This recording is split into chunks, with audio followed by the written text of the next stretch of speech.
The Great Easter Bunny Hunt by S. E. Smith. Performed by David Brenin.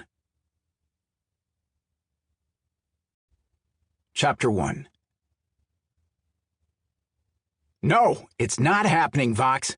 You can leave me out of any of your crazy missions, Traylon stubbornly said, shaking his head.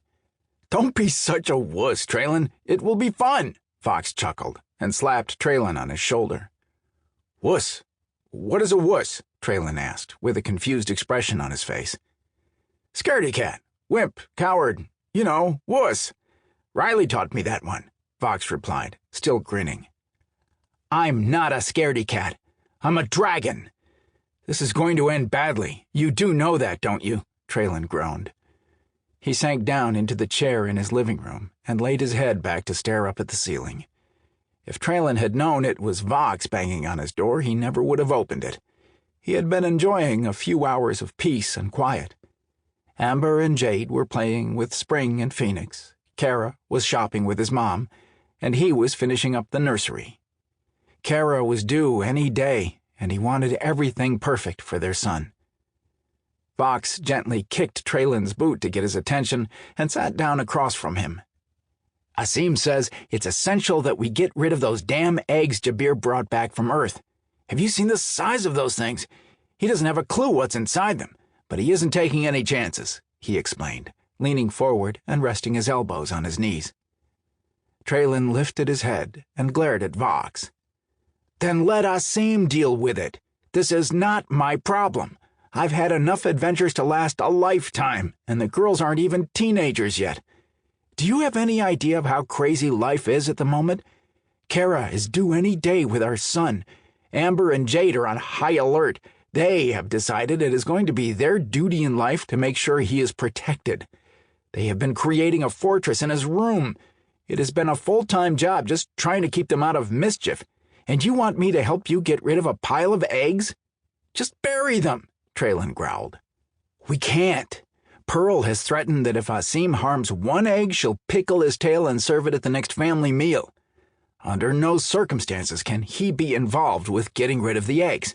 If that isn't bad enough, Tina's chicken, Ruby, thinks the eggs are hers and has been lying on top of them.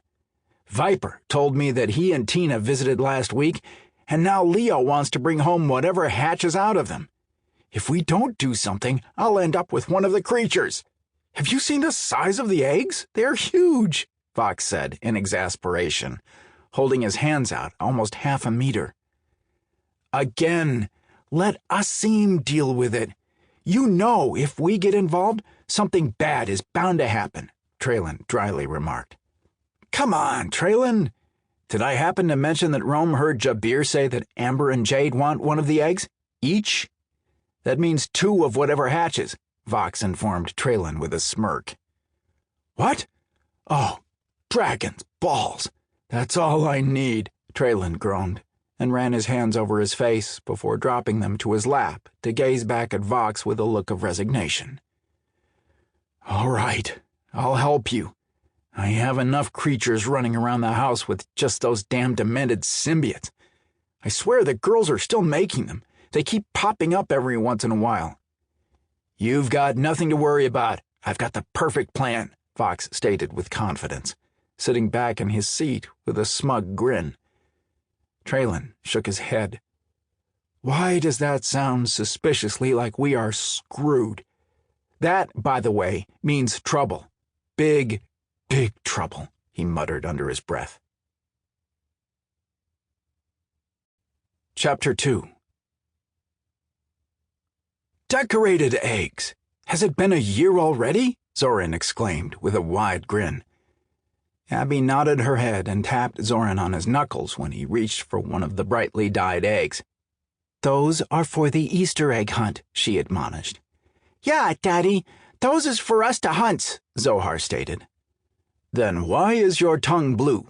Zoran pointedly asked with a raised eyebrow. Zoran glanced at his mom and grinned. Sure enough, his lips, tongue, and teeth were all blue. Abby released a sigh when she saw the remains of eggshells on the floor under Zohar's chair. Between father and son, she'd be lucky to have any eggs left for the Easter egg hunt planned the next day. Sample complete. Ready to continue?